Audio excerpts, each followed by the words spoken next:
ভিডিওটা দিতে একটু লেট হয়ে গেল প্রত্যেকবারের মতো। এইবারও শ্রাবণ মাসে দেখো ঘট বসিয়ে মনসা মার নামে আমি মনসা পুঁথি পড়িয়েছিলাম। ঘট বসিয়েছি, তার সাথে দুধ কলাও দিয়েছি। সন্ধ্যাবেলা মনসা পুঁথি পড়তে এসেছে। ওনারা অনেক বছর হয় আমাদের বাড়িতে মনসা পুঁথি পড়ে। তো এখন আমার বলতেও হয় না ফোন করে যে কবে ওনারা পড়তে আসবে, ওনারা নিজেই ফোন করে আমাকে ডেটটা শুধু বলে দেয়। এবার একটু লেটই হয়ে গেছিলো, কারণ শিলচর গেছিলাম না, সেই জন্য একটু লেট হয়ে গেছে। তো যাই হোক, শ্রাবণ মাস শেষ হওয়ার আগে আগেই আমি পড়িয়ে নিয়েছি। তো দেখো চা বানিয়ে রেডি করে দিয়েছে আমার বর। ও না থাকলে যে আমি যে কি করব বুঝতে পারি না।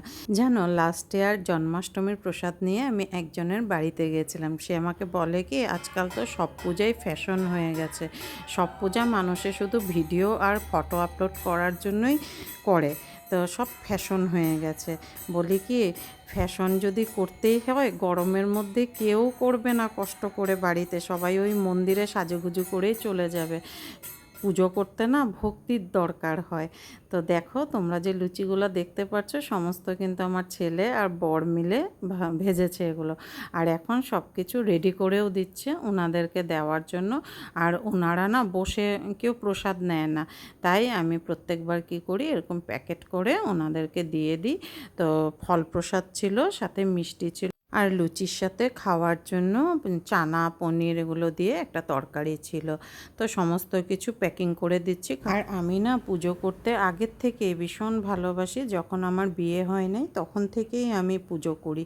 অনেকে বাধ্য হয়ে করে, শ্বশুরবাড়ির এই নিয়ম ওই নিয়ম করে বাধ্য হয়ে করে, কিন্তু আমি ভক্তিতে করি। আমার পুজো করতে বরাবরই ভীষণ ভালো লাগে। তো যাই হোক, তো সবাইকে এখন প্রসাদ দিয়ে দিচ্ছি। তো ওনারা এখন চলে যাবে, আর বাড়িতে যে কয়েকজনকে ডেকেছি ওনাদেরকে বসিয়ে আমি প্রসাদ দেব। তো ভেবেছি যখন একটু ভিডিও করেছিলাম, তো সেটাই একটু তোমাদের সাথে শেয়ার করি। আর তোমরা যখন আমার ভিডিও মিস করো, আমার সেটা আরও ভালো লাগে জানো, তখন আরও মনে আমি উৎসাহ পাই ভিডিও করার। তো কয়েকজনেই আমাকে বলছো কেন আমি ভিডিও দিচ্ছি না, চেষ্টা করব সোমবার থেকে আবার নতুন করে ভিডিও দিতে। অনেক দিন হলো কোনো ভিডিও শ্যুট করি না। তো চলো, সবাই ভালো থেকো, সুস্থ থেকো, টাটা।